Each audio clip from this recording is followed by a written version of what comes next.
degree from UAM. I actually grew up here, not just here in Monticello, literally right here. We lived in faculty housing right over between Drew Central and Weevil Pond.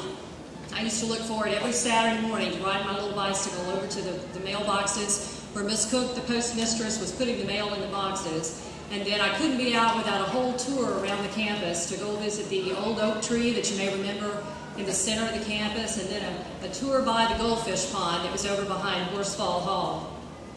I did attend Drew Central, as Dr. Lassiter said. I also taught countless swimming lessons next door in the pool for Dr. Gartman. And I spent many, many hours in this very gym at Miss Mary Jane Lavender's basketball camps. I so wanted to be a cotton blossom, but my left ankle didn't share that same objective. It was a great community on campus, with many of my friends being sons and daughters of faculty and staff here at UAM. So UAM was much, much more to me than just an education. It's truly my answer when folks say, "Where'd you grow up?" I have made lifelong friends here, and when we get together, we always end up retelling stories that inevitably had a beginning here at UAM. And I'm very pleased that some of those friends have been able to join me here today.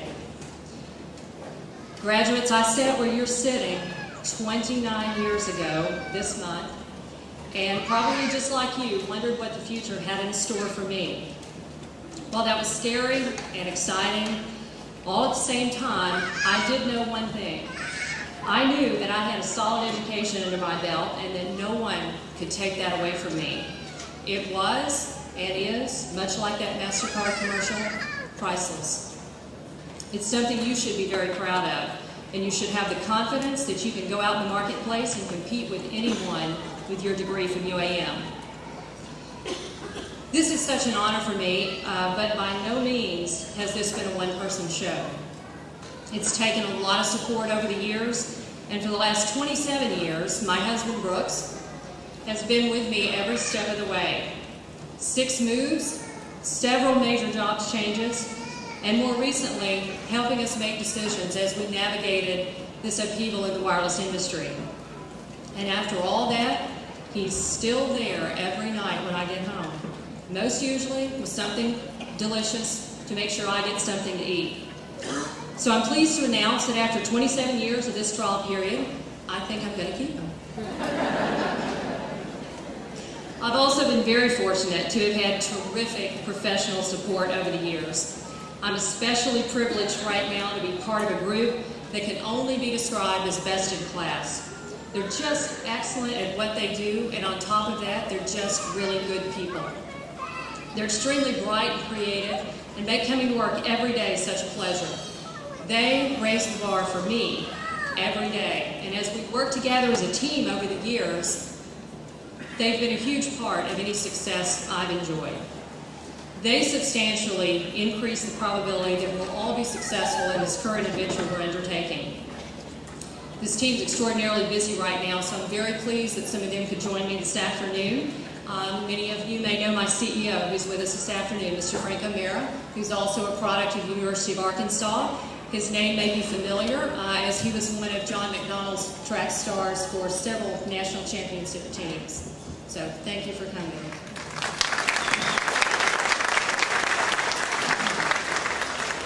Of course, coming from a family of educators, I would be sorely remiss not to mention the influence that teachers have had on my life and my academic career. They really established the importance of getting a good education and set the stage for a lifetime of learning. I have many teachers to thank for that and for challenging me every day to be the best I could be. Not the least of which is my own father, as Dr. Lester referenced, James Cathey. He was here for some 32 years shaping young minds in the business department at UAM. I'm probably biased, but his classes were engaging, they were interesting, and very interactive. It was always a very good idea to be prepared for his class, lest you be called upon for an impromptu summary of the day's material. Being unprepared made the class even more interactive. That was before we knew what the word interactive meant.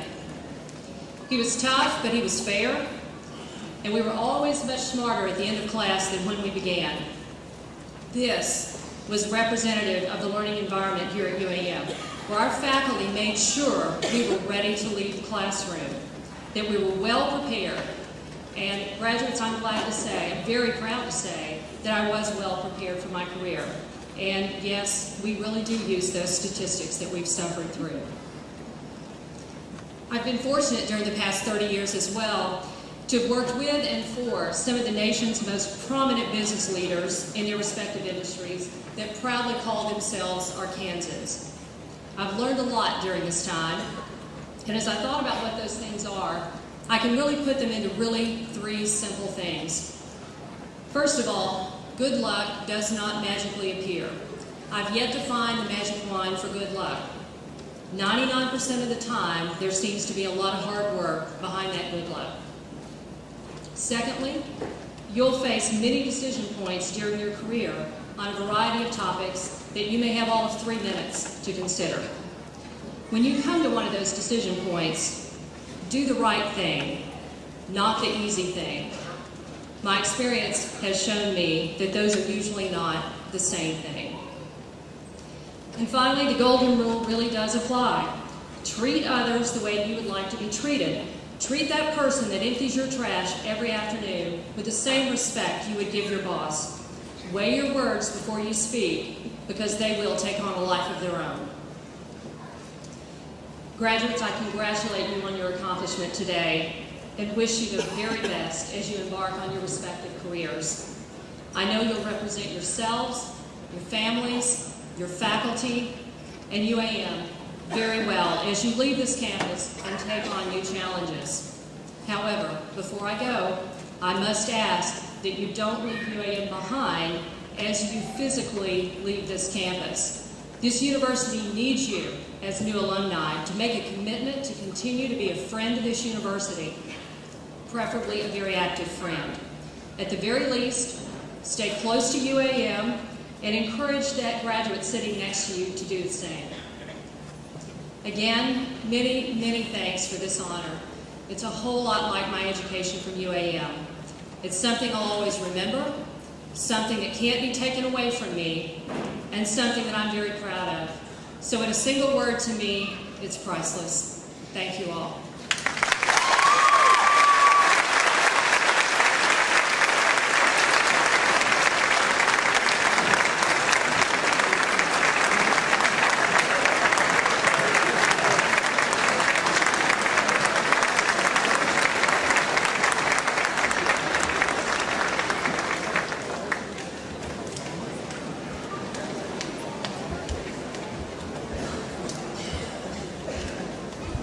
This is the 7th commencement where I have been president in the position of chancellor. We continued many traditions we talked about today.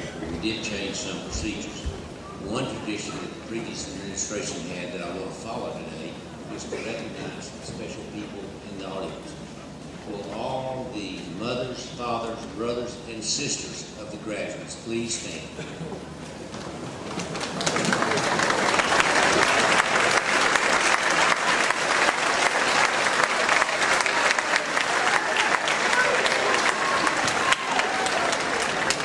Will the mothers, I've already done that one. Will the husbands, wives, and children please stand?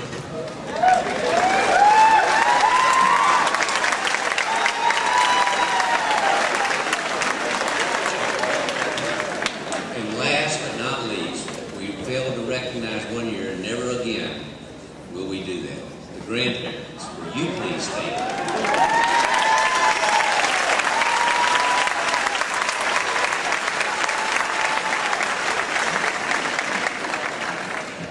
Amazing how much younger those grandparents are getting.